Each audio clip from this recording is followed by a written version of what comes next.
What is up, fellow sickos? The post-mortem train rolls on / offseason look-ahead train rolls on because we're not just talking about playoff teams. We're going to go into each and every team and kind of look at their offseason.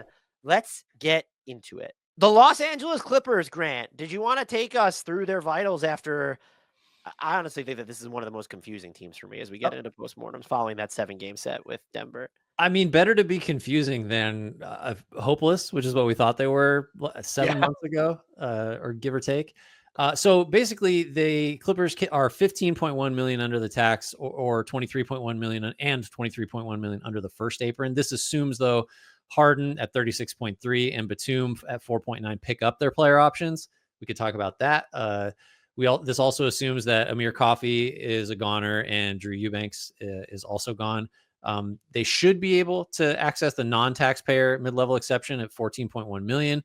They can trade up to 3 first-rounders after the draft. They have a 2025 first via the Thunder, and conditional first in 2030 and 2032. Should we start with the Harden player option? Because that feels like a pretty big pivot point to me. Yeah, I would think to me, I look at it through the lens of, is he just going to exercise it?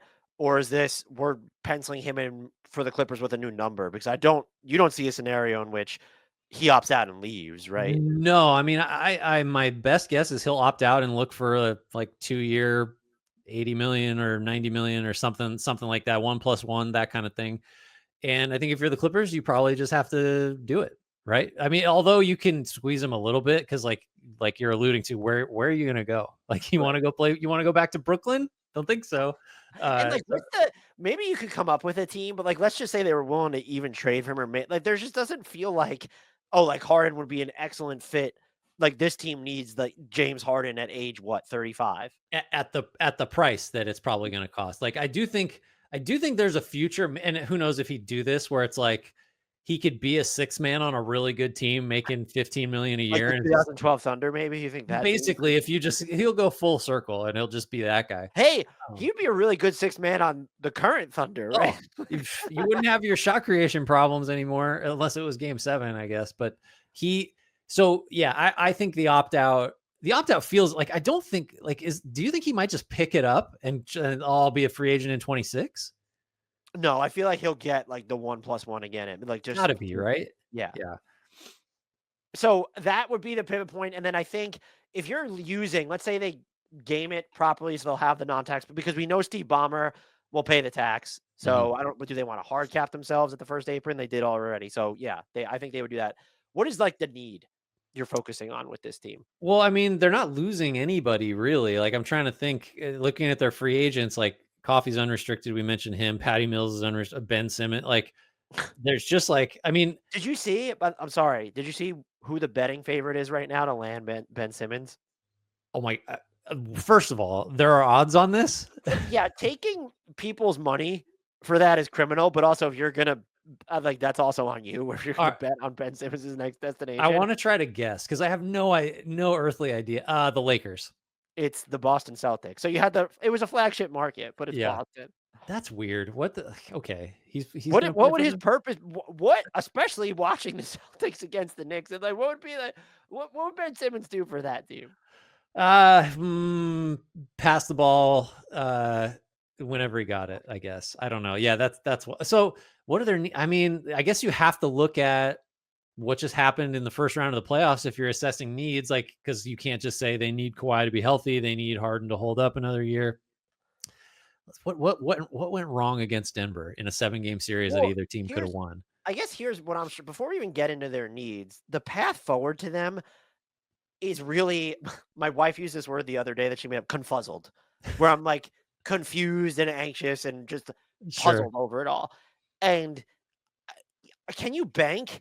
You're not going to get a better version of Kawhi than you did this year, right? Like, No. maybe he's slightly more available. James Harden not getting better, but at the same time, you don't have an incentive to, like, you can't strip this down. You can't, because even if you said, okay, let's do that, I don't know what value you get for any of the guys. Like, Zubac probably has the most objective trade value, right? And maybe Kawhi edges him out a little bit. Yeah. But so I'm just, how aggressive, or is it just, oh, we're going to use the taxpayer mid-level to improve, and that's that?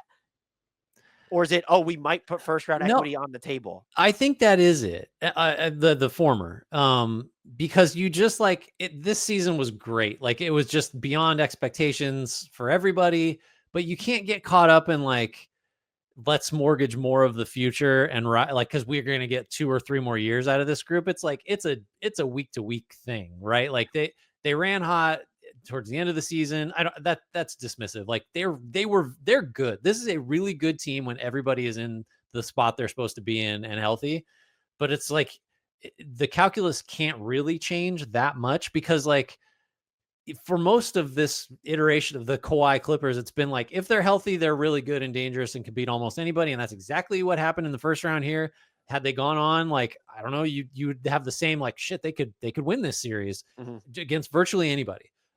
So you can't let that shroud the fact that like this is still kind of like where this whole thing is built on like a shaky foundation that could give at any time. So I don't think you can be putting picks on the table to improve the roster. And then like other than a change of pace center that you wouldn't spend a ton on anyway, like I'm not I mean like this team is actually like Derek Jones can play and like Well, Ken, Bogdanovich matters and like Batum I think honestly you need to make sure Batum comes back.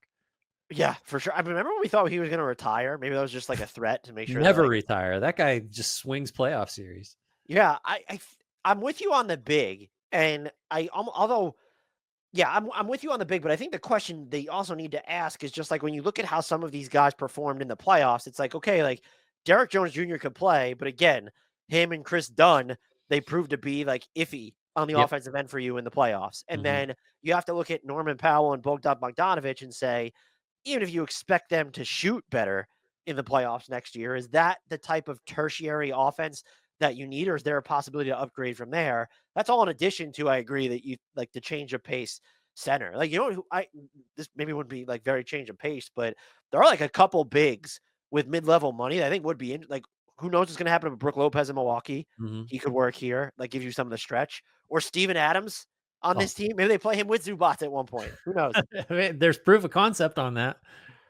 I mean, So, like, well, just the other consideration before you go on, like, I think you're right about like the Joneses and Dunns and Bogdanoviches of like, okay, we've seen some cracks in the playoff viability, but I do think the Clippers are a team that they need guys to eat minutes during the year because you must assume that Kawhi will miss time and or Harden will be inconsistent. Like, so those level of players, like while you do run into issues in the playoffs, I think like they matter a little more here than they might on a lot of other teams, just because like, okay, Bogdanovich isn't perfect, but like as long as he's healthy, he can give you like 30 minutes of starter caliber play, like at a key role. I think that's true for Jones.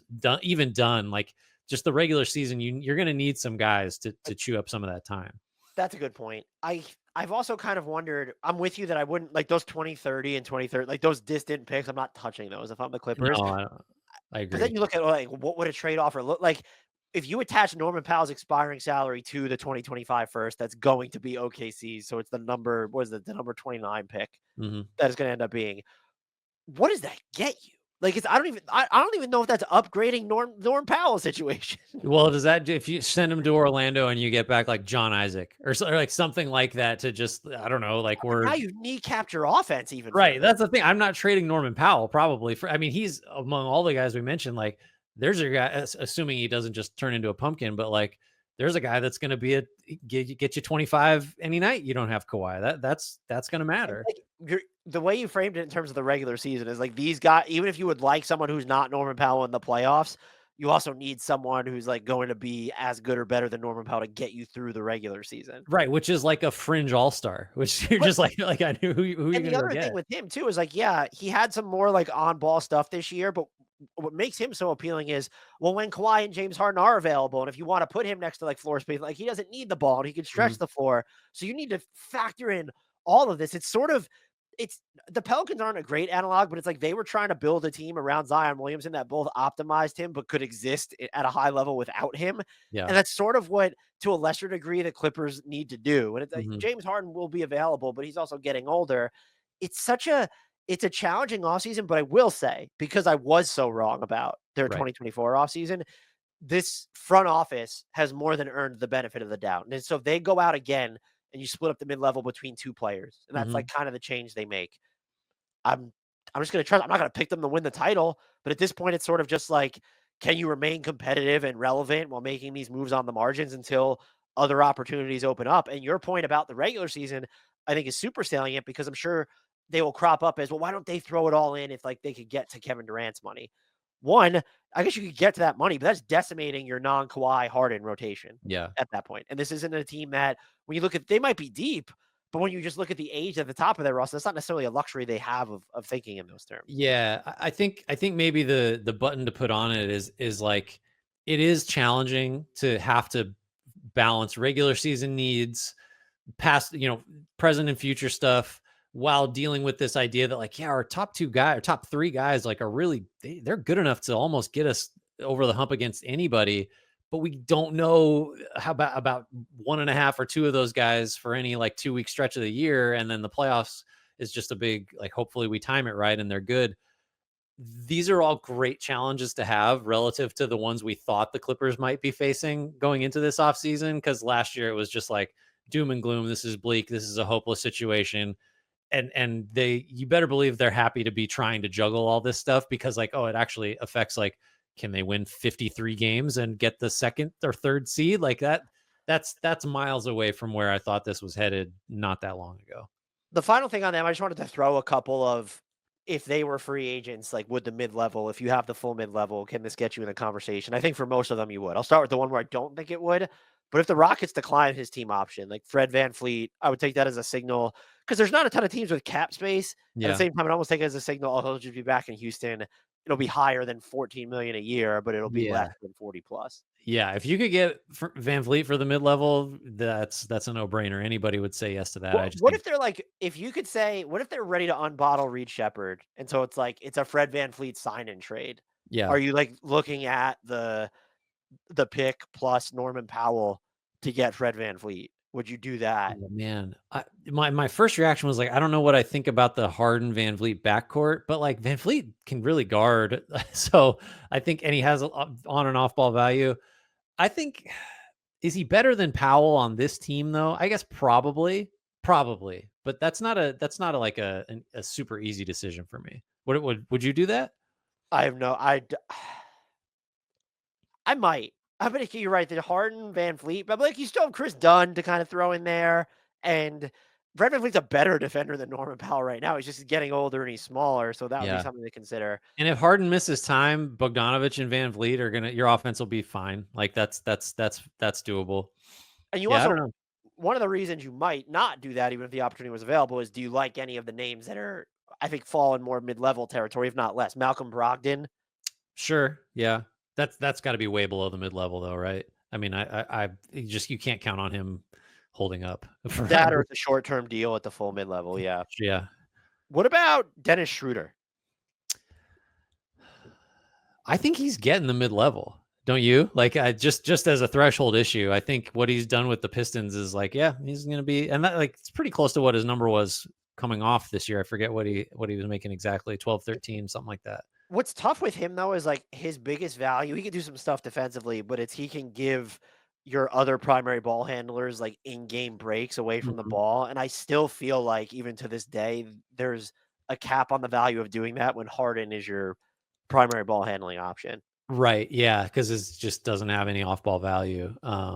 Yeah, and like the him and Schroeder and Bogdanovich, I actually like less than like Van Vliet and Bogdanovich, hypothetically. Even though like, yeah, because Schroeder's pesky, but I think Van Vliet's just a better defender. What Um, about, I'm assuming he would have to agree to come off the bench, a little Chris Paul reunion? oh wow. Will they let him start all 80? He can't start all 82 games. That's not going to be on the table.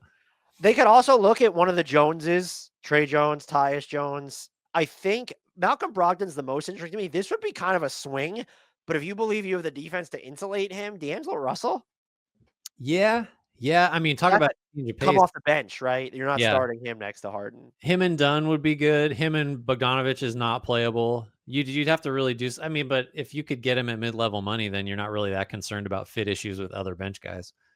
Moral of the story is, I don't know. We kind of understand that the direction is tread water. Is Yeah, that what it feels like for them? Can you improve on the margins?